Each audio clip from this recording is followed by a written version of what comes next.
Graça e a paz, irmãos, um bom dia.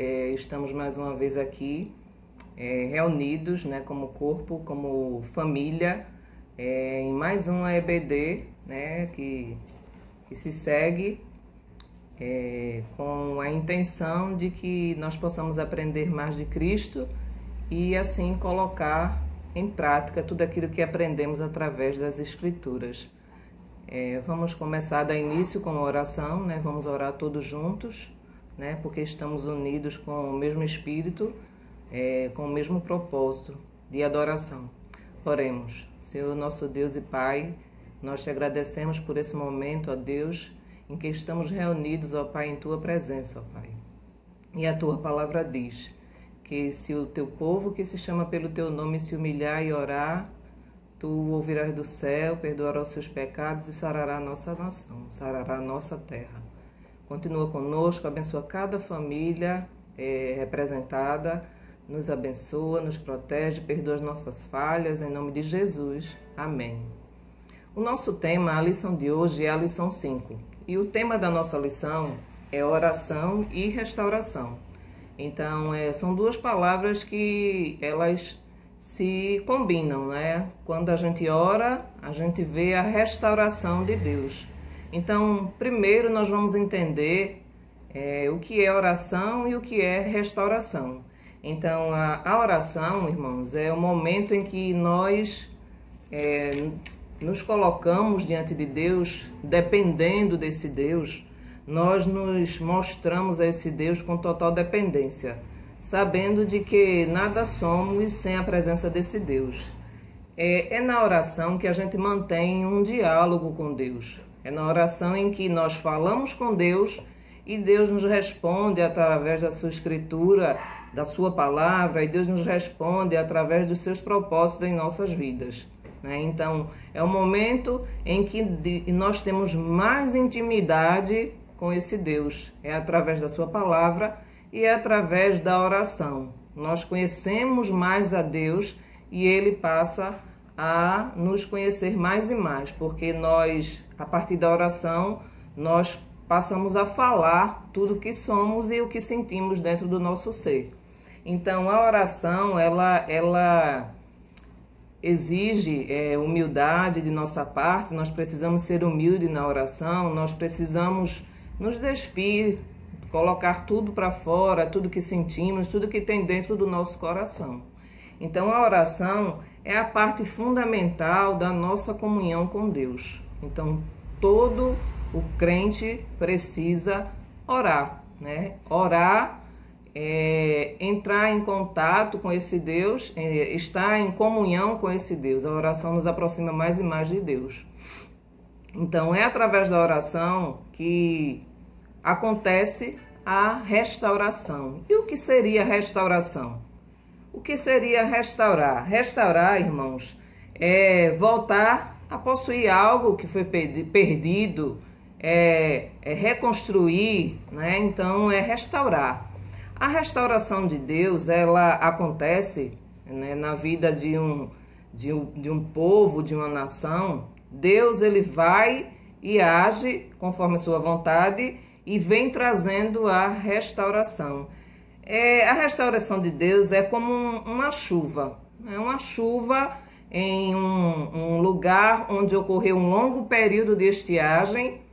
E após esse longo período de estiagem, em que tudo estava seco, Deus vem com a sua chuva e restaura e torna tudo verde de novo. Então, isso é restauração. E Deus faz isso com as nossas vidas, irmãos. Muitas vezes nós estamos passando por momentos em que nós achamos que não vamos conseguir. Mas através da oração, Deus vem com o seu propósito. Deus vem com a sua vontade e nos traz a restauração. É o período em que vemos a nossa fé em ação. Deus agindo através da sua palavra em nossas vidas. Então, os dois pontos, irmãos, tanto a oração como da restauração, eles estão ligados, porque nós passamos a ver, através das nossas orações, a transformação, a restauração de vidas, aquela vida que você achava que não tinha mais jeito, porque na visão que nós temos, nós achamos que existem coisas que são impossíveis. Realmente ao homem é impossível, mas para Deus tudo se torna possível. E aí vem a restauração. Aquela vegetação que antes não existia, aquilo que era antes um deserto, ele volta a florescer milagrosamente. Aquilo que era antes seco, volta a ter um rio, volta a ser um manancial. Então isso é a restauração de Deus. E o nosso texto, irmão, o nosso texto áureo, que nós vamos ler aqui na Palavra de Deus, está em 2 Crônicas, capítulo 7, versículo 14 e 15. Tá? Vamos ler todos juntos. Os irmãos que estiverem aí acompanhando podem pegar suas Bíblias e também acompanharem a leitura. 2 Crônicas, capítulo 7, versículos 14 e 15, que diz assim. Vamos ler. E o Senhor apareceu à noite a Salomão e disse-lhe: ouvi a tua oração e escolhi para mim este lugar para a casa de sacrifício. E se eu fechar os céus e não houver chuva, ou ordenar aos gafanhotos que consumam a terra, ou se enviar a peste entre o meu povo. Aí no versículo 14 ele diz assim, 14 e 15. E se o meu povo que se chama pelo meu nome se humilhar e orar e buscar a minha face e se converter dos seus maus caminhos, então eu ouvirei dos céus, perdoarei os seus pecados e sararei a sua terra. E aqui, irmãos, nesse texto áureo, que é o texto da nossa lição, é esse texto esse versículo que nós vamos estudar ponto a ponto. O texto áureo, ele retrata uma das promessas mais importantes das escrituras sagradas. Essa promessa, ela foi feita há 3.000 anos atrás. E essa promessa, ela foi feita a Salomão, após Salomão ter trabalhado na edificação do templo. Salomão, ele construiu o templo para adoração e consagração ao Senhor, e Salomão fez tudo como deveria ter sido feito, né? Usou dos melhores ornamentos, das melhores coisas para a construção do templo. Tá? O templo foi inaugurado, a casa física, né? E também a casa, a sala, o quarto do rei, né? Podemos dizer assim.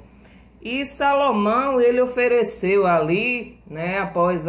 Logo nesse período de inauguração, a glória de Deus aparece, irmãos. Salomão ofereceu ali em sacrifício, vamos ver aqui na palavra, no capítulo 7, versículo 3, versículo 4 e 5, e o rei e todo o povo ofereciam sacrifícios perante o Senhor. E o rei Salomão ofereceu sacrifícios de bois, 22.000, e de ovelhas, 120.000. E o rei e todo o povo consagraram a casa de Deus. Então, Deus faz essa promessa a Salomão num período em que o templo estava construído. Salomão estava em festa de inauguração desse templo. Então, aqui, Deus vai aparecer e falar com Salomão. No período em que a festa havia acabado, as pessoas já haviam se despedido e ido para suas casas, Salomão vai até o seu quarto e Deus fala com Salomão. Deus, ele faz uma promessa a Salomão. Salomão, ele precisava entender que para continuar aquela jornada, era preciso fazer aquilo que Deus havia ordenado. Aí Deus fala para Salomão com o texto áureo: se meu povo que se chama pelo meu nome se humilhar e orar e buscar a minha face e se converter dos seus maus caminhos. E ele vem com a promessa e diz que eu ouvirei do céu, perdoarei os seus pecados e sararei a sua terra. Muitas das vezes, irmãos, as pessoas não entendem que a nação, o povo de Deus, passa por dificuldades, mas é porque muitas vezes o povo de Deus, ele precisa se voltar mais para Deus, voltar a confiar mais em Deus, dedicar a sua confiança em oração a esse Deus, demonstrar a sua fragilidade diante desse Deus e a sua necessidade de Deus. Então, quando um povo, uma nação adoece, que medidas precisam ser tomadas? O que é que nós podemos fazer como crentes? Então, o texto ele fala que precisamos, como povo de Deus, o que precisamos fazer como povo de Deus. Mas aí, irmãos, tem algo que a gente precisa entender que é fundamental. Esse texto ele fala para nós, que somos crentes. Então, nós precisamos entender ponto a ponto quem é o povo de Deus. Quem é o povo de Deus? Então, quando a gente fala povo de Deus, para muitos, a gente vê que existem muitas respostas de quem é esse povo de Deus. Muitos dizem que são os católicos, muitos dizem que são os evangélicos, muitos dizem que são os pobres, né? E a gente percebe que o povo de Deus, ele antes de Jesus Cristo, o povo de Deus era aquele povo da descendência de Abraão. Mas quando nós nos voltamos para o período em que Jesus Cristo foi morto e crucificado, nós passamos a ver que o povo de Deus somos nós, somos todos aqueles, são todos aqueles que aceitam a Cristo como Senhor e Salvador e que fazem a sua vontade. Então, a partir de Jesus, o critério para ser povo de Deus é todo aquele que está em Cristo. Esse é o conceito mais amplo do que é ser povo de Deus. Então, nós, como povo de Deus, escolhidos por Ele para ser ovelha do seu pasto, Deus nos amou primeiro e nos escolheu. Nós não fomos os primeiros a escolher a esse Deus. Deus nos escolheu, Deus nos tocou com seu Espírito Santo e por isso nós somos seu povo e ovelhas do seu pasto. Então esse critério, irmãos, é universal. Não há outra forma de se tornar povo de Deus, senão através de Cristo. Cristo é a única forma em que as pessoas têm de se chegar a Deus, de se tornar povo de Deus. E aí a gente percebe que quando uma nação adoece, nós somos chamados a orar, nós somos chamados a interceder, nós somos chamados a clamar a esse Deus. Porque nós dependemos desse Deus, porque nós somos povo seu e ovelhas do seu pasto. E aí a gente percebe que o texto diz assim: se o meu povo, então o povo de Deus, de forma ampla e universal, é todo aquele que aceita Cristo como único e suficiente Salvador de sua vida. E aí a gente dá prosseguimento ao versículo, a gente vai estudar cada partezinha do versículo. Aí tem uma partezinha que diz: se o meu povo, que se chama pelo meu nome. Aí a gente pega esse ponto, se humilhar. E a gente vai entender um pouquinho do que é se humilhar. Irmãos, se humilhar é se colocar em total dependência desse Deus. Se humilhar é entender que um povo que se humilha, ele tem a noção da sua fragilidade. Nós somos frágeis, irmãos. Nós precisamos deixar a soberba de lado, deixar o orgulho de lado, deixar de achar que somos autossuficientes e nos humilharmos diante desse Deus e colocarmos diante do altar de Deus as nossas necessidades, os nossos anseios. Então, se humilhar é você se esvaziar de si mesmo, é se esvaziar do seu orgulho, é você se esvaziar do seu eu, é você perceber que você não pode confiar em si mesmo, é você entender que nós precisamos buscar em Deus a solução para todas as coisas de nossa vida.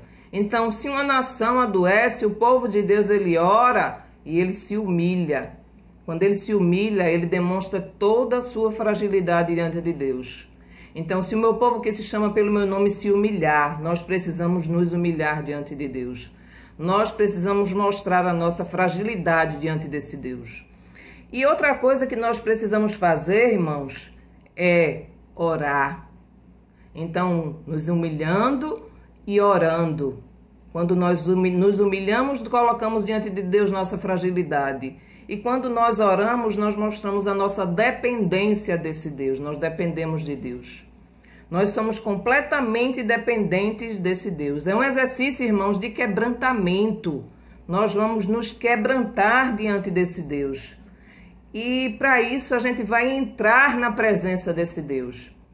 A oração, ela nos torna cada vez mais íntimos desse Deus.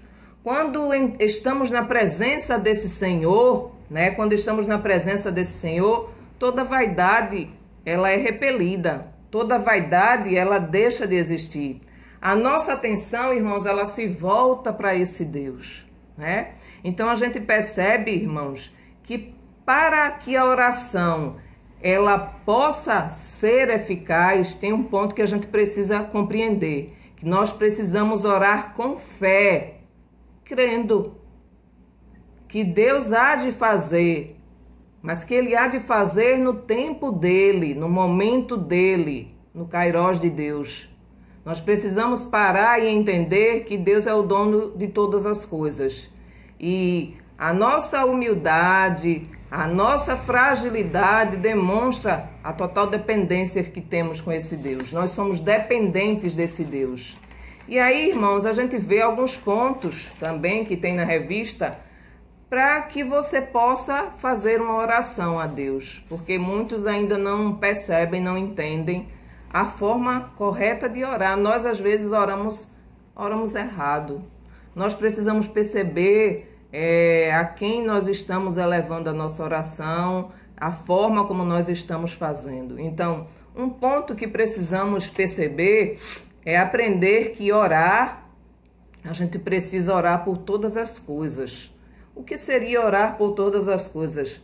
A gente lê em Filipenses 4:6, se os irmãos estiverem com a Bíblia, podem acompanhar. Em Filipenses 4:6 diz assim: não andeis ansiosos por coisa alguma, pelo contrário, sejam os vossos pedidos plenamente conhecidos diante de Deus, por meio da oração e súplica com ações de graças. Então isso aqui, irmãos, já mostra como é que devemos orar, como precisamos orar. Nós precisamos orar colocando diante de Deus todas as nossas súplicas, todos os nossos pedidos, que todo o nosso ser seja conhecido diante de Deus. Nós precisamos orar assim, declarando a Deus toda a sinceridade que há em nosso coração. Essa é a oração. Essa é a intimidade com Deus, que a gente pode declarar tudo, que a gente pode falar tudo sem esconder nenhuma área de nossas vidas. Porque em nenhuma área de nossas vidas nós temos autonomia, irmãos. Todas as áreas da nossa vida, elas precisam de Deus. Nós precisamos em tudo, irmãos, da orientação de Deus.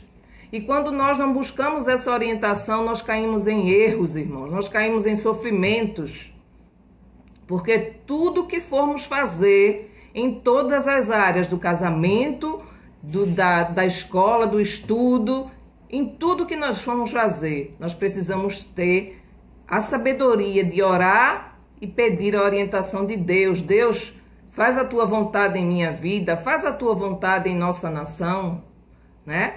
Então a oração, ela precisa ser sincera, eu preciso abrir o meu coração para Deus.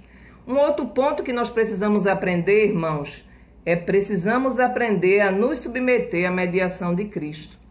Porque muitas vezes nós oramos e não falamos em nome de Cristo. Nós precisamos aprender que só existe um único mediador entre Deus e o homem. E esse mediador é Jesus Cristo. Ele se tornou esse mediador porque Deus enviou o seu Filho aqui a essa terra, a esse mundo, para morrer em nosso lugar. E ele está com o Pai, e ele diz, vou deixar com vocês o Espírito Santo, mas ele diz que a única forma de você se achegar a Deus é através de Cristo. Jesus Cristo é o único mediador entre Deus e os homens. Uma outra forma também, irmãos, é que a gente precisa entender que a oração ela é feita em nome de Jesus. Cada vez que eu orar, eu oro e digo em nome de Jesus, porque Jesus é o único mediador. E uma outra questão que nós precisamos observar é que Jesus Cristo, irmãos, ele não funciona como uma senha ou alguma coisa para fazer todas as nossas vontades. Nós precisamos entender que o nome de Jesus, né, a gente fala o nome de Jesus, um nome precioso, para que Deus ele possa olhar para nós e fazer a sua vontade. Então, ele não vai dar para a gente tudo que a gente quer, porque nem sempre o que a gente quer é algo bom para as nossas vidas. Mas Deus, ele é tão bom, irmãos, que ele vai fazer a sua vontade em nós. Então, nós precisamos orar, mostrando-nos, nos revelando, falando da sinceridade do nosso coração. Nós precisamos orar por intermédio de Cristo. Cristo é o nosso mediador. Nós precisamos compreender a vontade de Deus em nossas vidas. Nós precisamos compreender isso, irmãos. E uma outra coisa que a gente precisa aprender é a gente aprender a esperar. Porque muitas das vezes nós somos tão ansiosos pela resposta que tomamos algumas providências que acabam nos machucando, irmãos.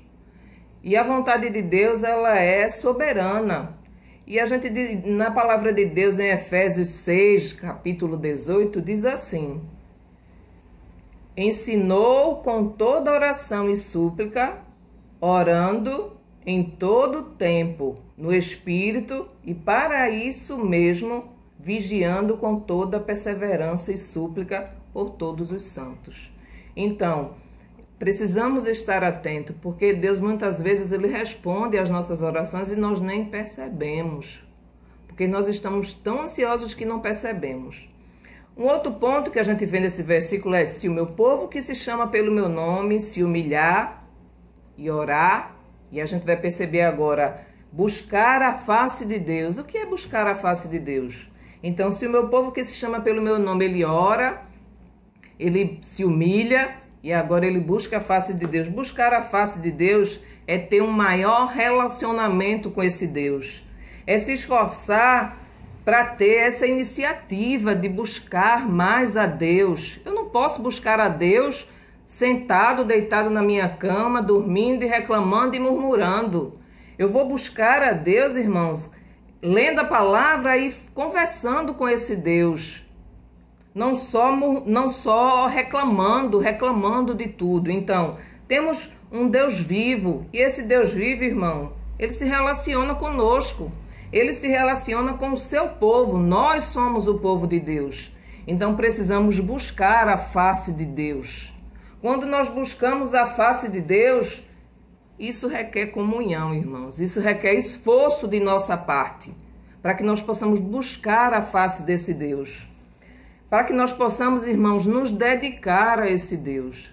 Nós estamos dedicando a nossa vida a esse Deus. Nós estamos dedicando pelo menos parte do nosso tempo a esse Deus. Então precisamos buscar a face de Deus, nos dedicando, nos relacionando mais com esse Deus. Se o meu povo que se chama pelo meu nome também se afastar dos seus maus caminhos. Nós precisamos nos afastar dos maus caminhos. Maus caminhos, irmãos, quando a palavra fala aqui, fala para nós.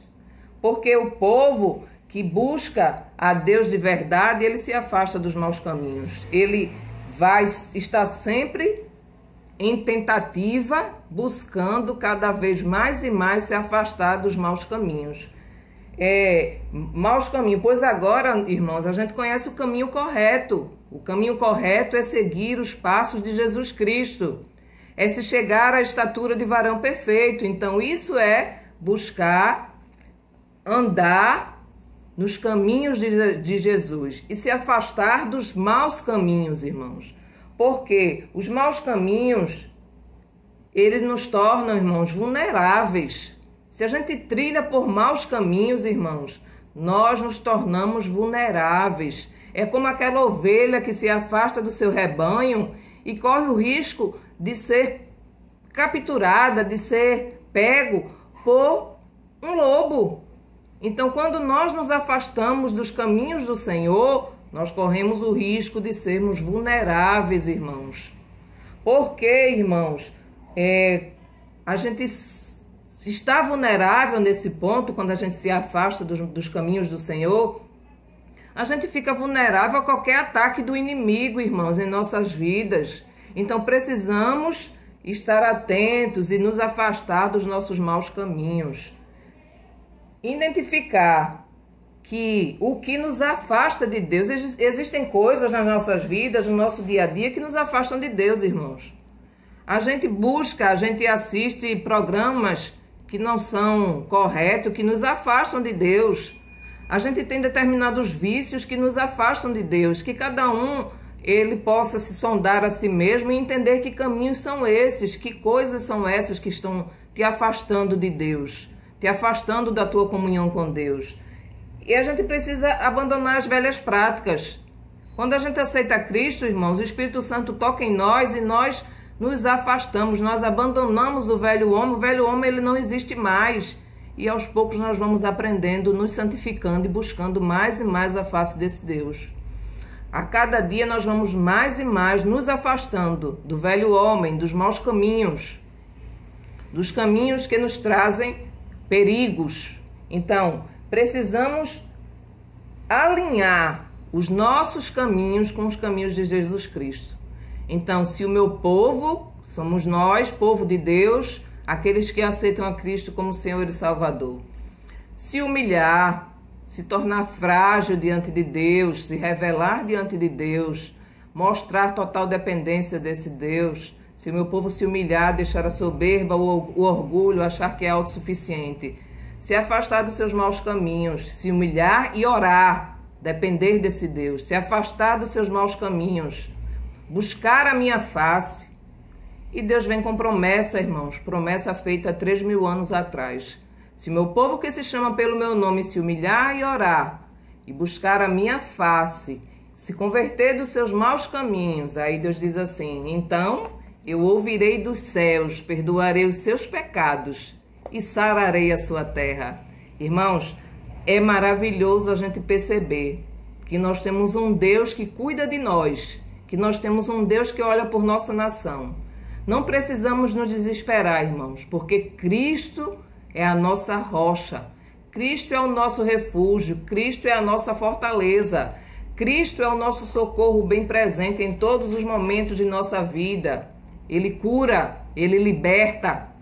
Esse Deus, Ele é fiel, irmãos, mesmo que nós não sejamos fiéis a Ele, mas Ele não pode negar a sua essência. Deus permanece fiel.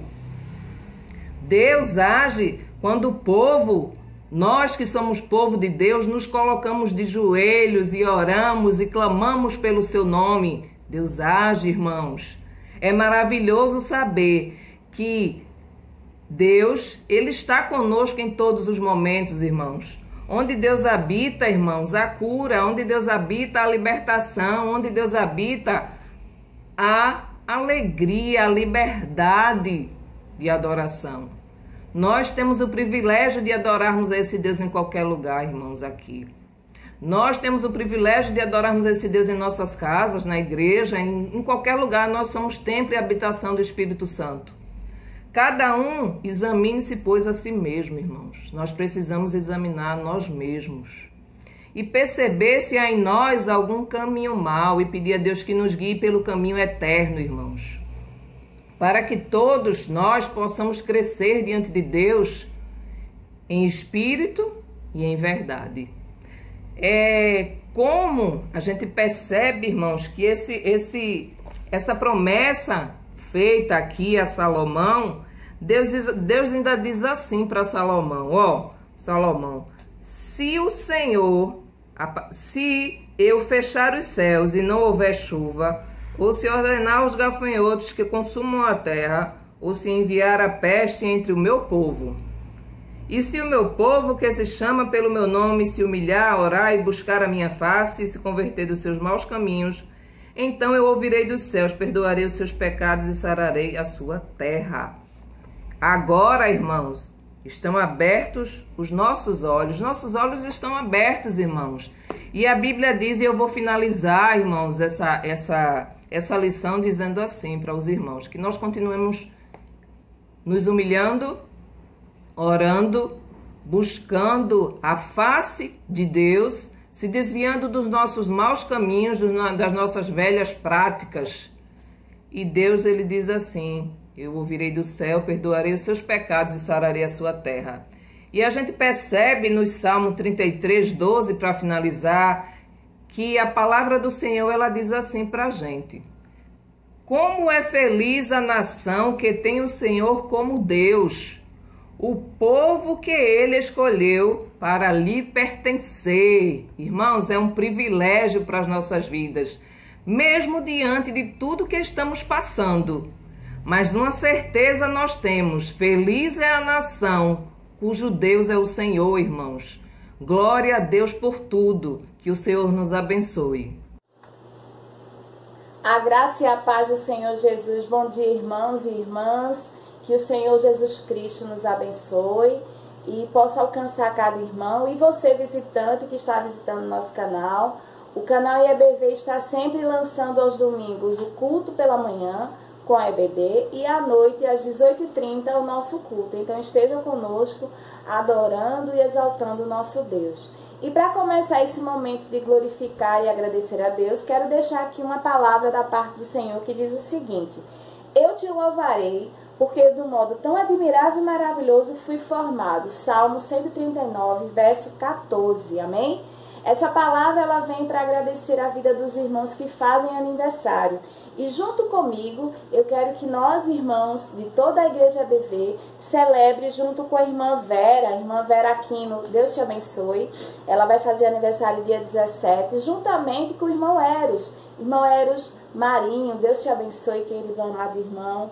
E também no dia 19, a nossa querida e amada irmã Maria Lourdes, Deus te abençoe. No dia 21, e juntamente são dois irmãos, dia 21 de agosto, o irmão Edson Santos e a irmã Ivonete Cazé. Irmã Ivonete também, Deus te abençoe. E no dia 22 de agosto, vamos celebrar junto com nossa querida e amada irmã Betânia. Irmã Betânia, Deus te abençoe.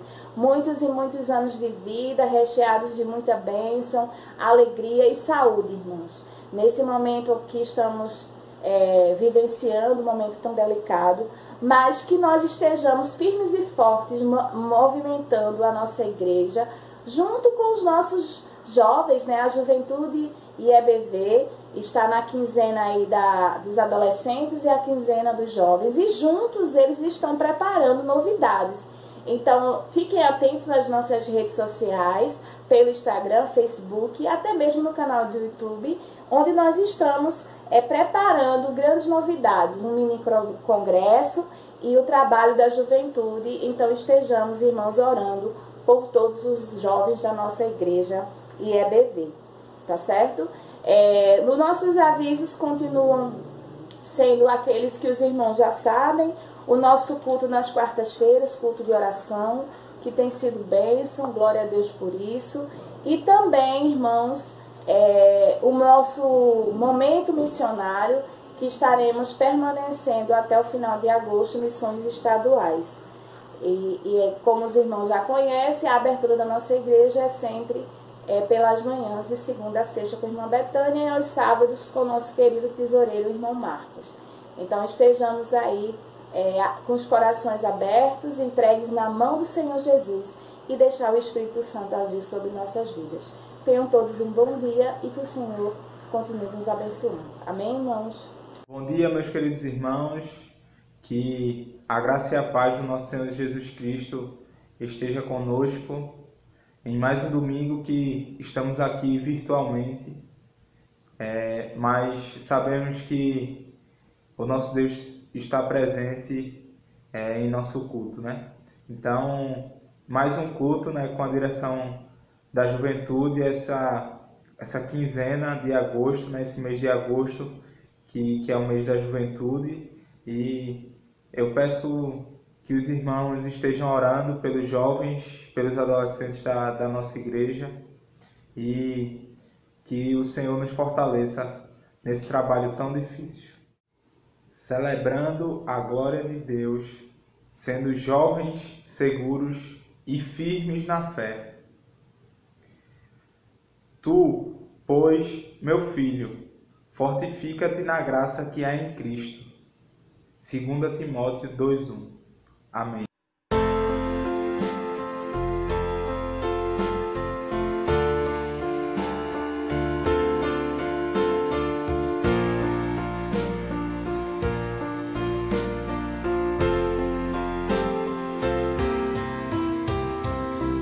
Me alcançou, com graça me libertou, um alto preço pagou, Cristo por mim na cruz. Foi por amor, maior prova de amor, mesmo sem merecer,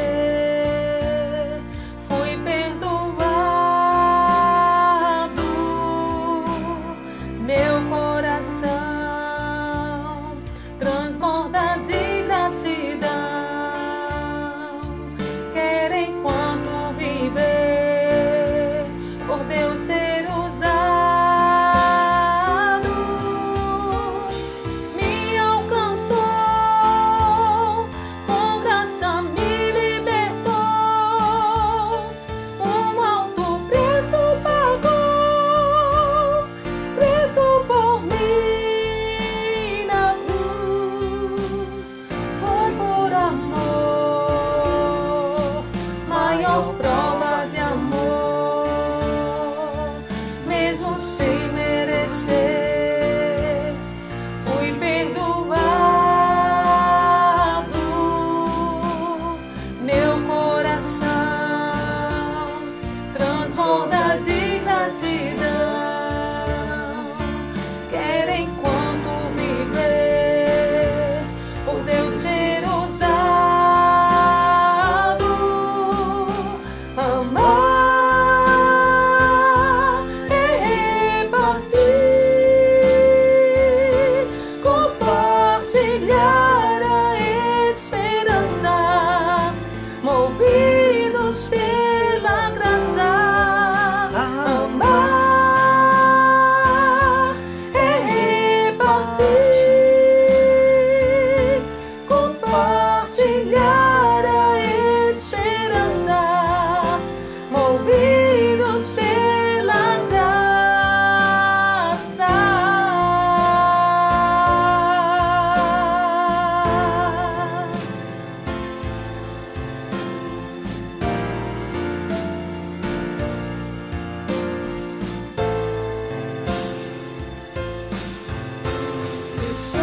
Preciosa graça de Jesus, que um dia me salvou.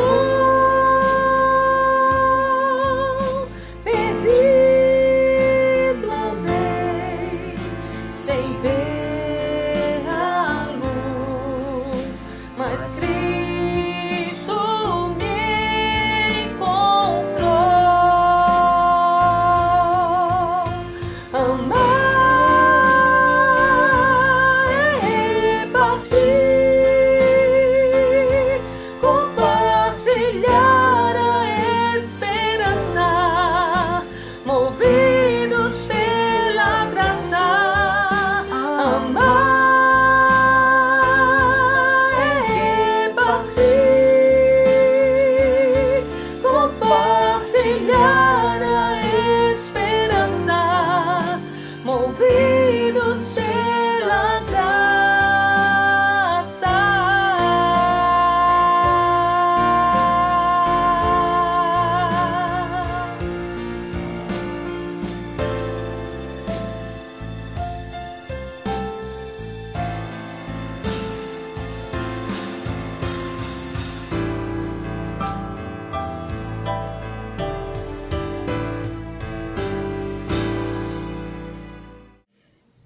Santo, maravilhoso Deus, soberano Pai, obrigado, Senhor, por mais um domingo, Obrigado, Senhor, por mais um momento que nós podemos estar aqui te cultuando, Pai. Pai, obrigado, Senhor, porque o Senhor tem nos dado saúde, proteção, segurança. E obrigado porque o Senhor enviou seu Filho na cruz para nos salvar, Pai. Pai, desde já eu queria te pedir, Pai, pelos enfermos da nossa igreja, pelos enfermos do nosso país, pelos governantes da nossa nação, Senhor.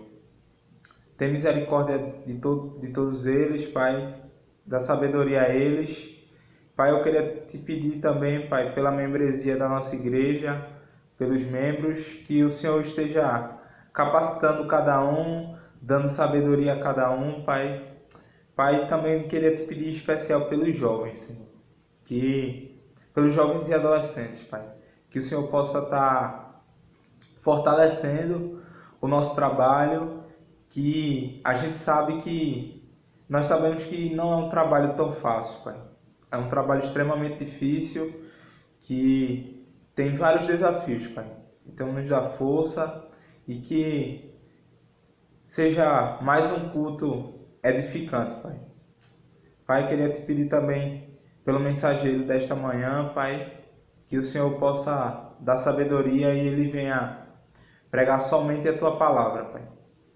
E que ela toque o nosso coração e nos molde. Assim eu te oro, em nome de Jesus, amém.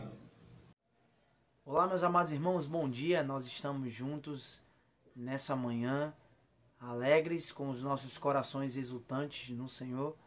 E eu quero lhe convidar, você com toda a sua família da sua casa, para que nós possamos adorar ao nosso Senhor Jesus Cristo juntos, aquele que dispensou sobre nós a sua graça, o seu amor, a sua misericórdia. É a Ele em que nós adoramos e é a Ele sempre que nós devemos adorar. Então vamos juntos nessa manhã louvarmos ao Senhor com toda a alegria do nosso coração.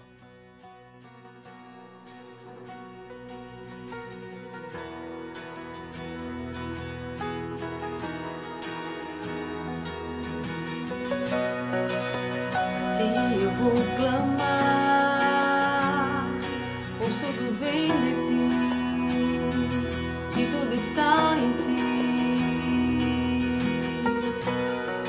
Por ti vou caminhar, tu és a direção, o sol a me guiar. Tudo pode passar, teu amor jamais me deixará.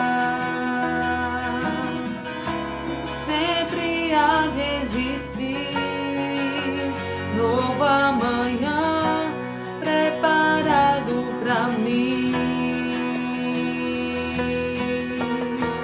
preparado pra mim.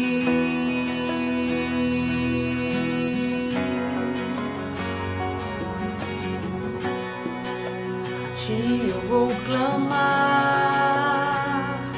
pois tudo vem de ti e tudo está em ti. Por ti vou caminhar,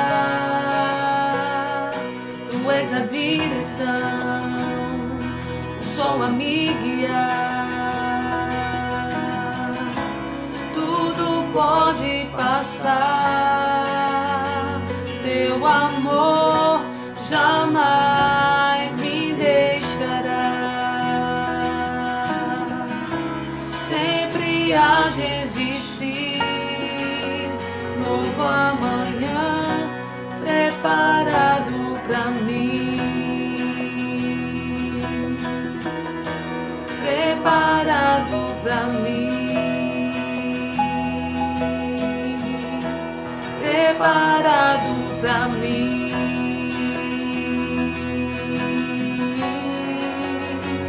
Eu me rendo aos teus pés, és tudo que eu preciso pra viver.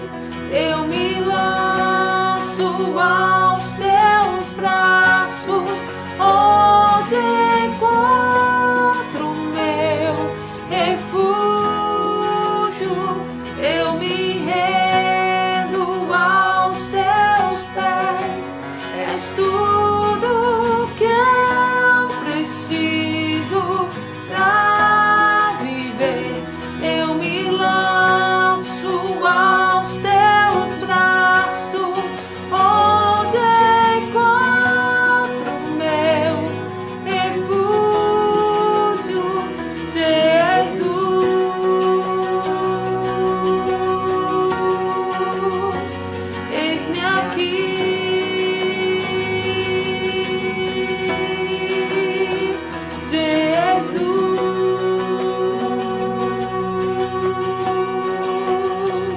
eis-me aqui.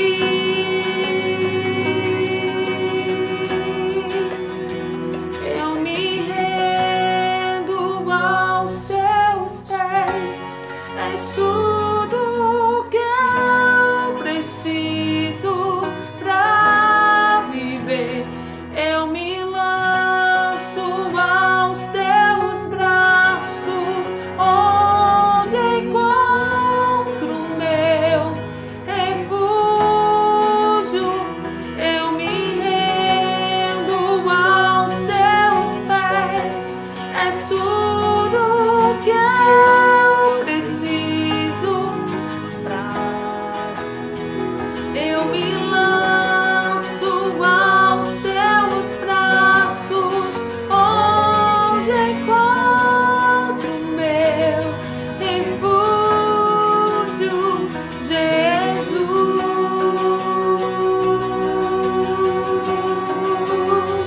Eis-me aqui,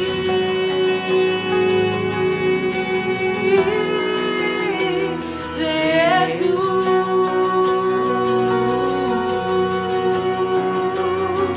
Eis-me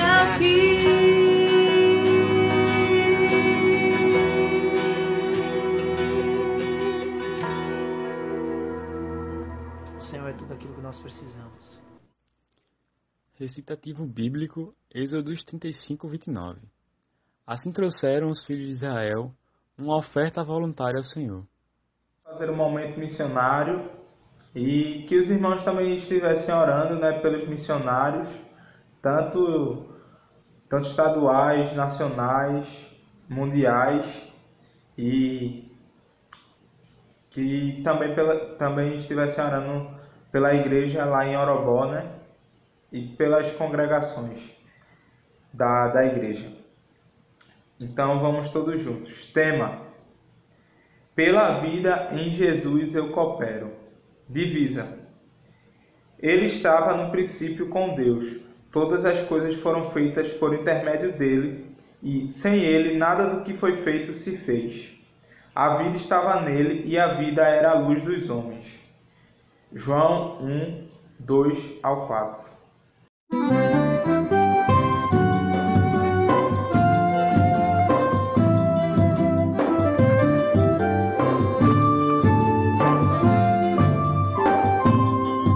Ele estava com Deus no princípio, e ele mesmo era Deus. Tudo foi feito por ele, sem ele nada se fez. Ele se encontra a vida abundante, esta é a luz dos homens. Jesus comunica, aproxima e convive, paz, harmonia refez. Pela vida em Jesus eu coopero, com o que sou e minhas ações. Pela vida em Jesus eu coopero, com minha igreja e com missões. Pela vida em Jesus eu coopero, com o que sou e minhas ações. Pela vida em Jesus eu coopero, com minha igreja e com missões.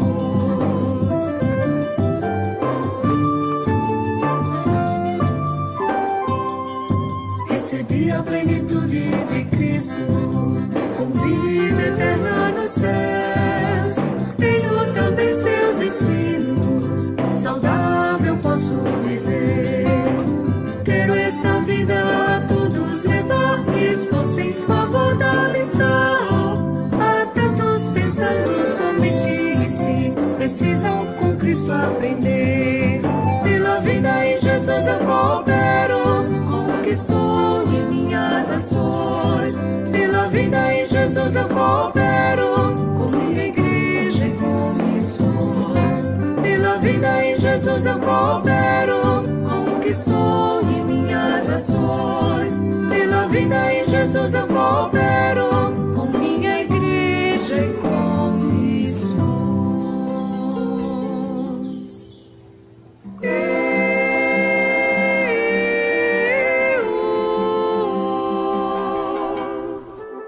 As igrejas precisam orar e se unir.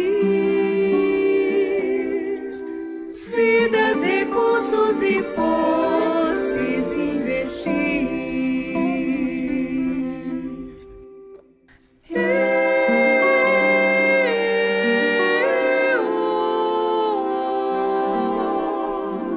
Todas juntas em torno de um alvo bem maior, a Pernambuco levar uma vida melhor. Pela vida em Jesus eu coopero com o que sou e minhas ações. Pela vida em Jesus eu coopero com minha igreja e com missões. Pela vida em Jesus eu coopero com o que sou e minhas ações. Pela vida em Jesus eu coopero com minha igreja e com missões.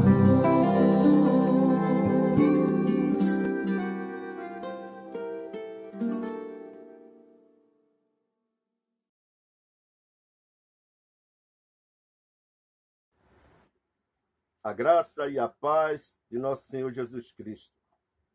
Convido a abrirem suas Bíblias no Evangelho de Mateus, capítulo 24, dos versos 32 a 39. Assim diz a palavra: Aprendei, pois, a parábola da figueira. Quando os ramos se renovam e as folhas brotam, sabeis que o verão está próximo. Da mesma forma, quando virdes todas estas coisas, sabei que ele está próximo, às portas. Em verdade vos digo que esta geração não passará sem que todas essas coisas aconteçam. Céu e terra passarão, mas as minhas palavras nunca. Mas quanto ao dia e à hora, ninguém sabe, nem os anjos do céu, nem o Filho, senão somente o Pai. Pois a vinda do Filho do Homem se dará à semelhança dos dias de Noé. Porque nos dias anteriores ao dilúvio, todos comiam, bebiam, casavam e davam-se em casamento até o dia em que Noé entrou na arca. E não se deram conta até que veio o dilúvio e levou a todos. Assim também será a vinda do Filho do Homem. Oremos. Senhor nosso Deus e Pai, a Ti seja o louvor, a honra e a glória. Agradeço, Senhor, a oportunidade e o privilégio de transmitir a mensagem do Teu Evangelho. Peço graça, misericórdia e a ação do Teu Espírito sobre a minha vida, sobre a minha fala, para que a Tua palavra, Pai, possa atingir os objetivos do Senhor. Sabemos que a Tua palavra, ela não volta para Ti vazia, mas ela fará aquilo que Te apraz, Senhor. Ela prosperará naquilo para o qual a enviaste.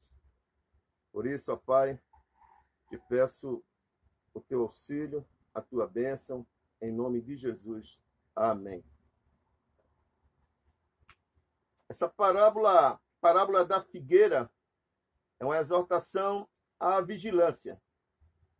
Jesus estava com os seus discípulos no Monte das Oliveiras e proferiu assim o último discurso antes da sua crucificação. Esse discurso profético, ele está registrado nos capítulos 24 e 25 de Mateus. Os discípulos perguntam acerca do fim dos tempos, no versículo 3.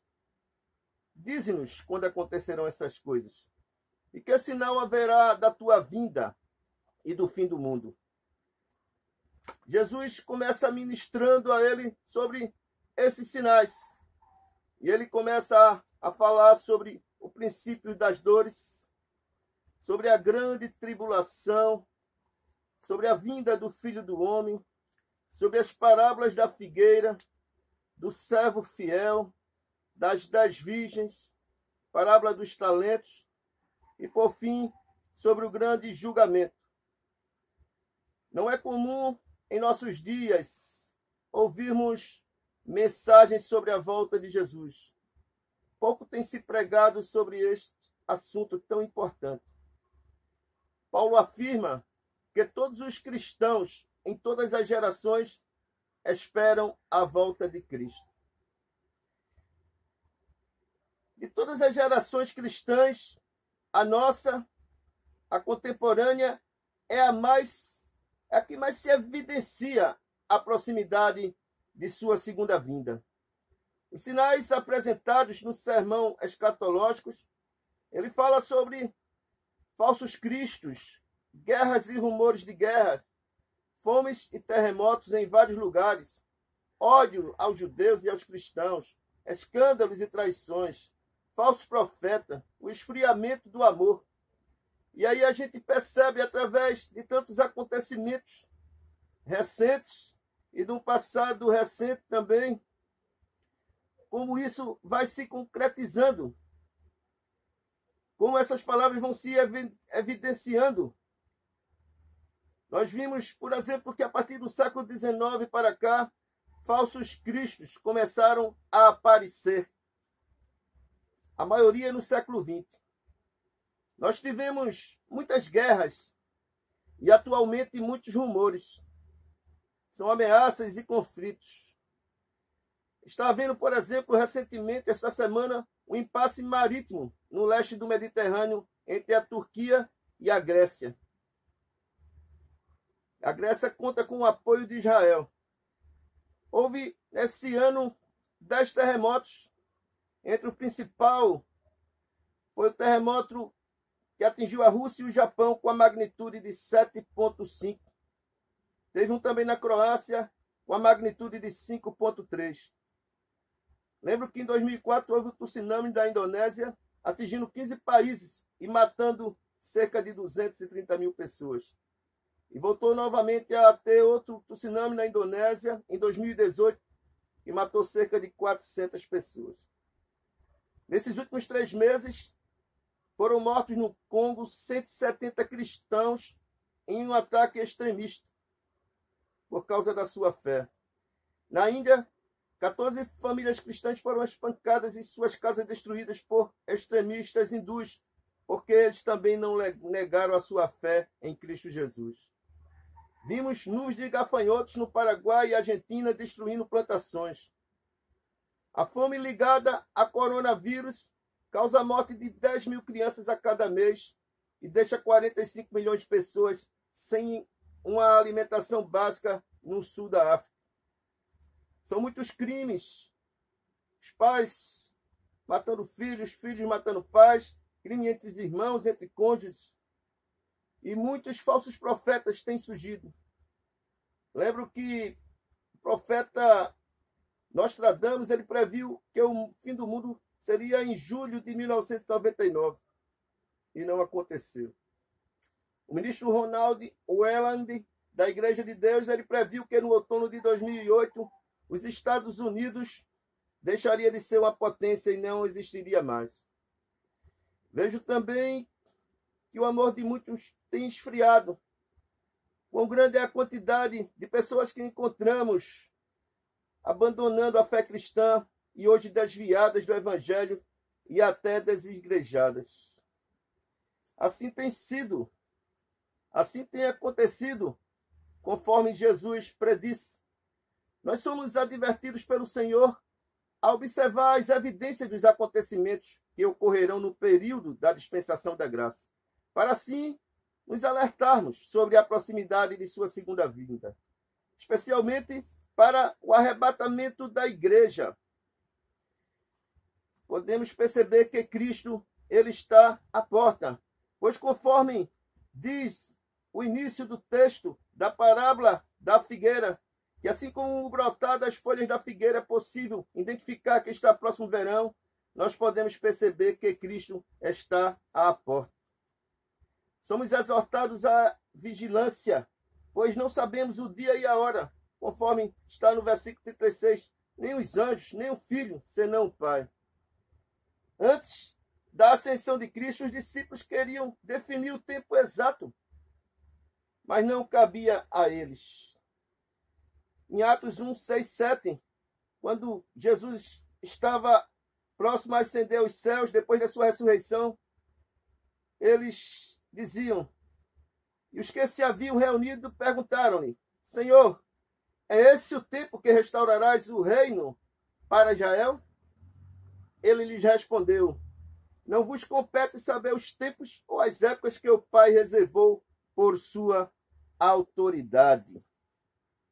Cristo, ele enfatiza em seus ensinos a prática da fidelidade, a prática da vigilância, da mordomia e a expectativa e a preparação para o grande e temível dia. Ele nos ensina essas virtudes nas parábolas seguintes. Ele compara a sua vinda como nos dias de Noé, precedentes ao dilúvio, como está lá nos versículos 37 a 39. Neste texto, Jesus não enfatiza a extrema perversidade dos dias de Noé.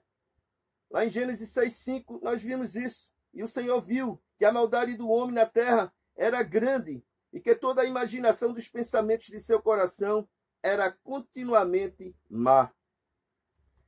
E não viram também a própria arca, a qual atestava o julgamento que estava por vir. Mas não se preocuparam com esses assuntos.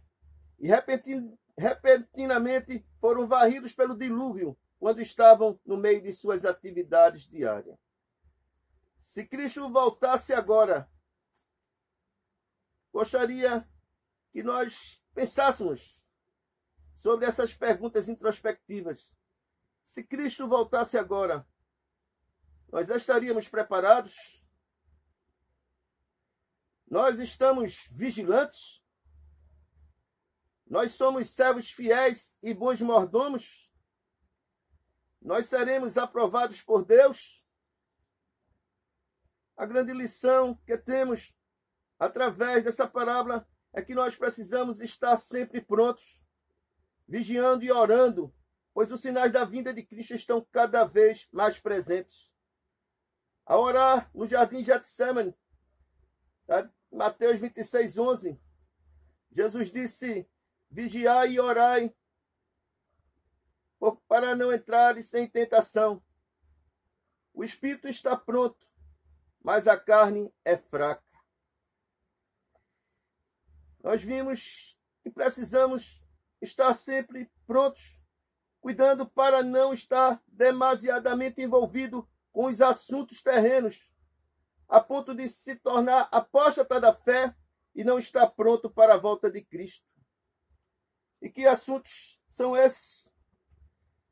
Assim como nos dias de Noé, preocupavam-se só com coisas terrenas e de interesses pessoais, assim tem sido com a maioria das pessoas nessa época contemporânea.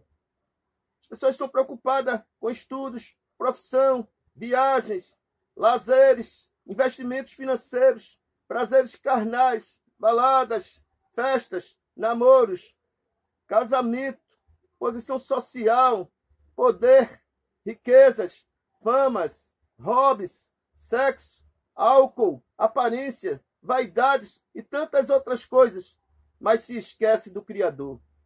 Não expressa gratidão, não expressa temor, não adora a Deus, não cuida da vida espiritual, só pensa em satisfazer a carne com os prazeres do mundo, com os vícios e a prática do pecado.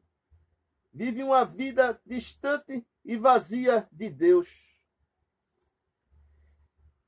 Pedro, em seu segundo livro, ele alerta sobre a vinda do Senhor e o seu significado. Leiamos 2 Pedro 3, de 1 a 13.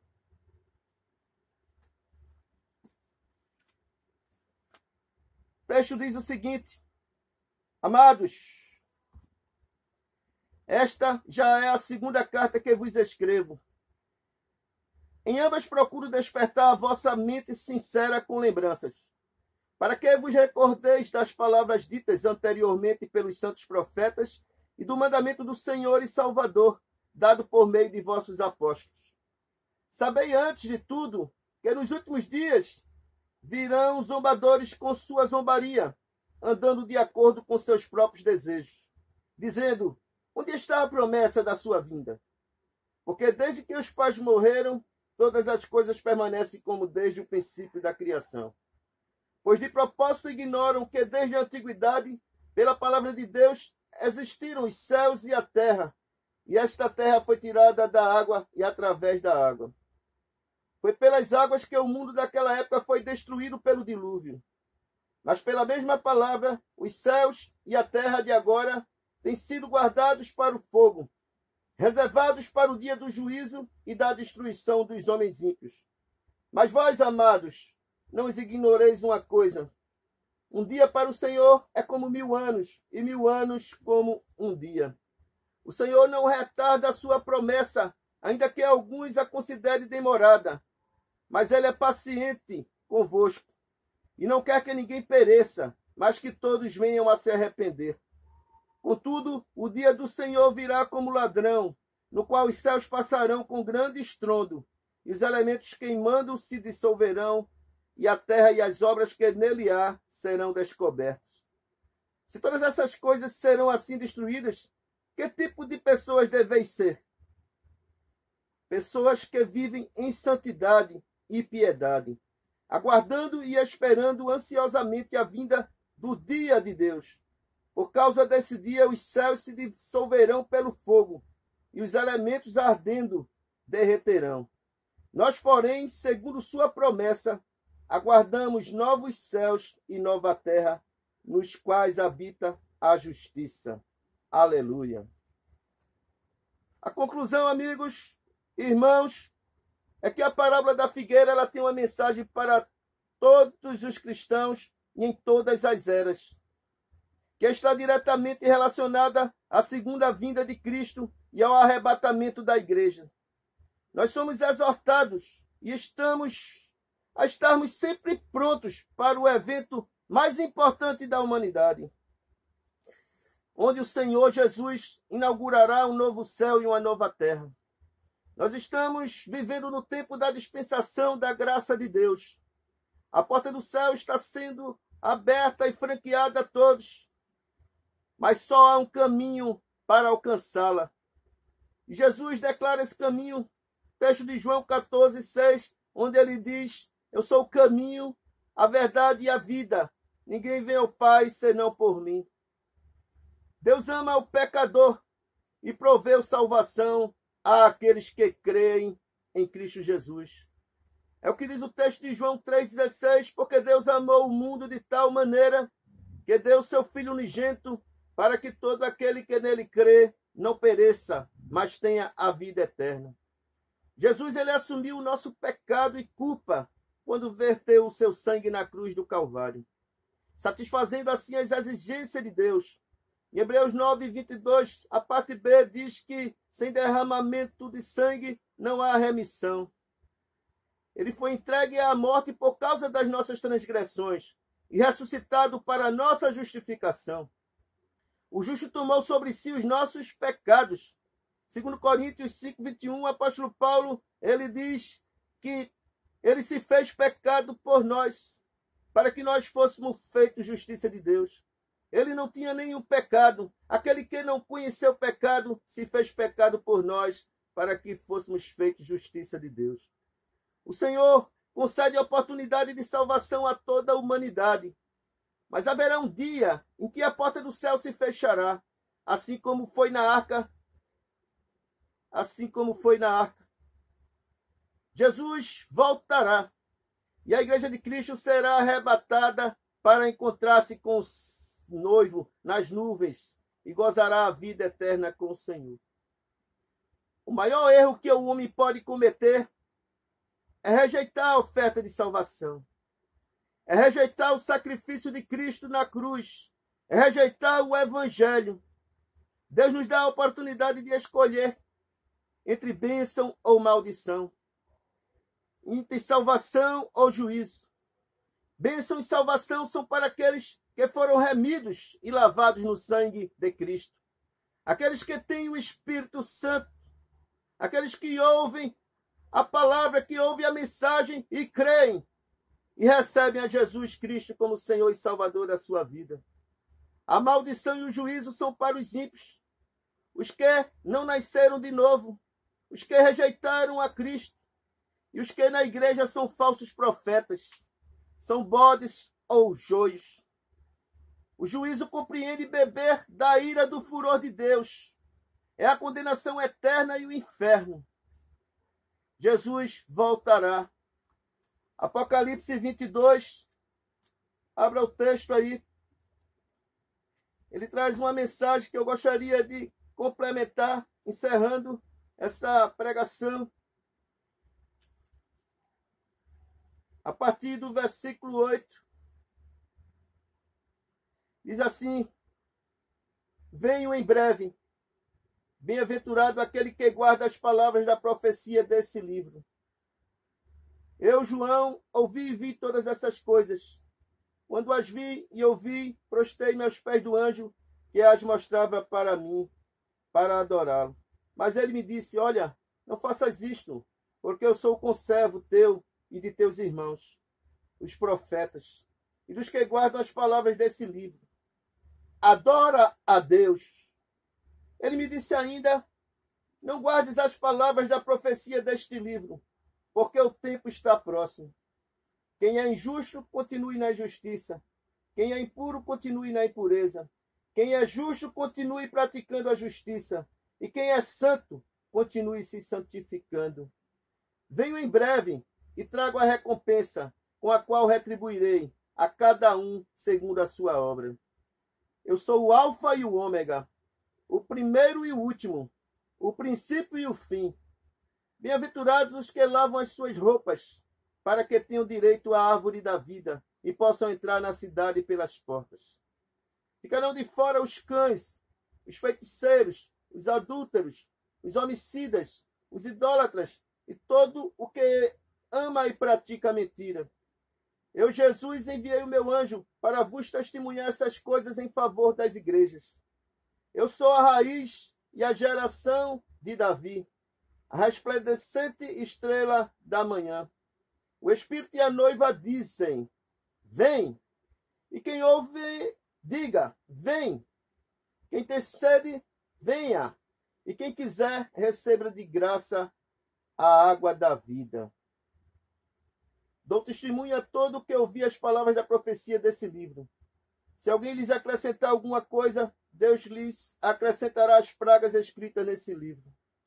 E se alguém tirar alguma coisa das palavras do livro dessa profecia, Deus lhe tirará a sua parte da árvore da vida e da cidade santa descritas nesse livro. Aquele que dá testemunho dessas coisas diz: certamente venho em breve. Amém. Vem, Senhor Jesus. A graça do Senhor Jesus esteja com todos. Amém. Meus irmãos, mais um domingo nós estamos aqui juntos, podendo adorar e poder ouvir a palavra de Deus, né? Então vamos fazer essa oração final. Senhor, obrigado, Senhor, por mais um culto. Obrigado, Pai, pela exposição bíblica que o Senhor nos trouxe por meio do irmão Juan, e que o Senhor possa estar continuando, que o Senhor possa continuar usando a vida dele e a dos outros mensageiros da tua palavra, Pai, para que essa palavra venha moldar o nosso coração e edificar a tua igreja, Pai. Pai, eu te peço mais uma vez aqui pelos enfermos da nossa igreja, que o Senhor também possa estar consolando os familiares vítimas do coronavírus, Pai, e que a gente possa nesse dia também estar à noite ali juntos, mais uma vez te adorando, te louvando e glorificando o teu nome. Obrigado por tudo. Em nome de Jesus. Amém.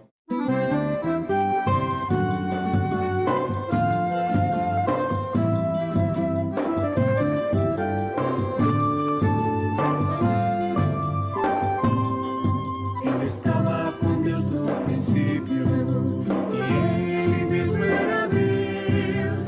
Tudo foi feito por Ele, sem Ele nada se fez. Nele se encontra a vida abundante, esta é a luz dos homens. Jesus comunica, aproxima e convive, mas a harmonia refez. Pela vida em Jesus eu coopero, com o que sou. Jesus eu coopero, com minha igreja e com missões. Pela vida em Jesus eu coopero,